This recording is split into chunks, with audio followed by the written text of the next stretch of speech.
Olá, galerinha do terceiro ano, como é que vocês estão? Hoje é o nosso primeiro encontro, né?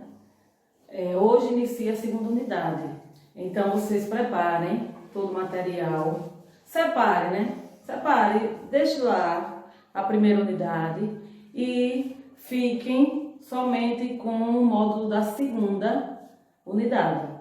O nosso primeiro conteúdo, no módulo de vocês, ele está entrelaçado, né? O conteúdo, a crise de 1930 com a era Vargas.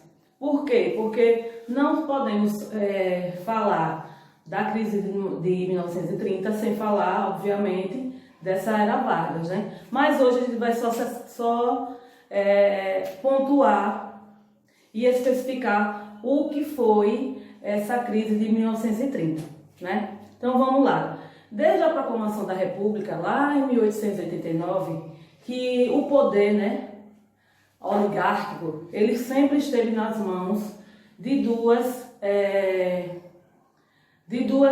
estados, né? Podemos falar Minas Gerais e São Paulo, que nós chamamos de política, que ficou conhecida como política do café com leite. Por quê? Porque privilegiava, né, produtores, no então, em Minas Gerais, né, produtores de gado, e em São Paulo, o café, né, que é a produção. Só que com a crise de 1920, essa economia, ela passou a decair, né, porque a economia agroimportadora, os Estados Unidos e a Europa, ele começou a deixar de importar aquele café. Então, o café ele começou a perder o status econômico. Então, vamos lá. Como é que se iniciou isso, essa crise, né? Vamos destacar. O início se deu lá no século XX, com a política do café com leite, porque ela alternava o poder, né? Esse poder que nós falamos, que era por meio de eleições fraudulentas e com apoio ainda dos coronéis, né? Os coronéis ainda apoiando esse tipo de acordos, né? E também sempre voltando aos dois estados que eram de maior influência econômica, que São Paulo e Minas Gerais. Coloquei aqui até as duas bandeirinhas aí, dos dois estados. Só que aí começa a ter um reverso, né? Por quê? Porque era comum, a forma de governo, era comum uma indicação, o presidente ele indicava um membro que era de oposição do estado. Só que em 1930, o então presidente, né, que ele é fluminense, só que foi erradicado, paulista, Washington Luiz, ele desfaz esse acordo. Ele acaba, então, indicando como governador do estado, o então governador do estado, Júlio Prestes. E aí é que começa aquela confusão. Por quê? Porque começou a indignação, né, as oligarquias de Minas Gerais apoiavam o candidato de Getúlio, né? Getúlio e seu vice, que é um paraibano, que é João Pessoa, formando assim a então Aliança Liberal. Essa aliança era de oposição à candidatura de Júlio Prestes.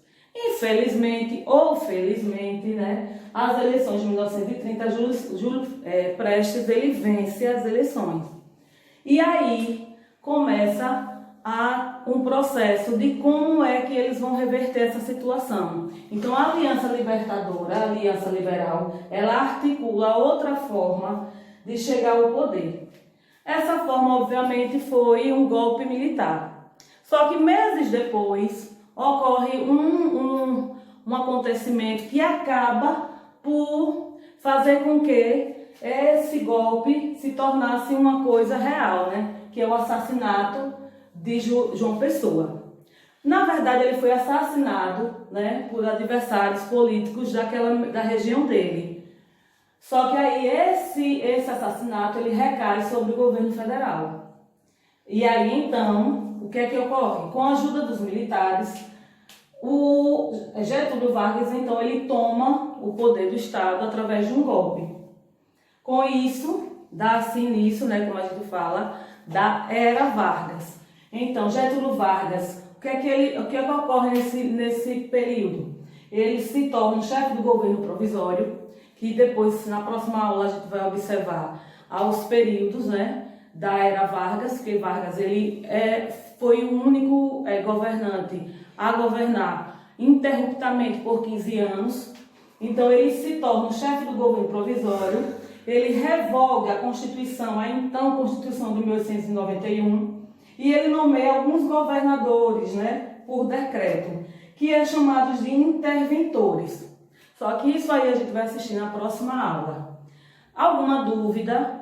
Vocês não fiquem assustados, eu vou deixar esse mapa mental no final do videozinho, mas vocês aí anotem, né, alguma das suas dúvidas, que o próximo vídeo vai ser um pouco mais aprofundado.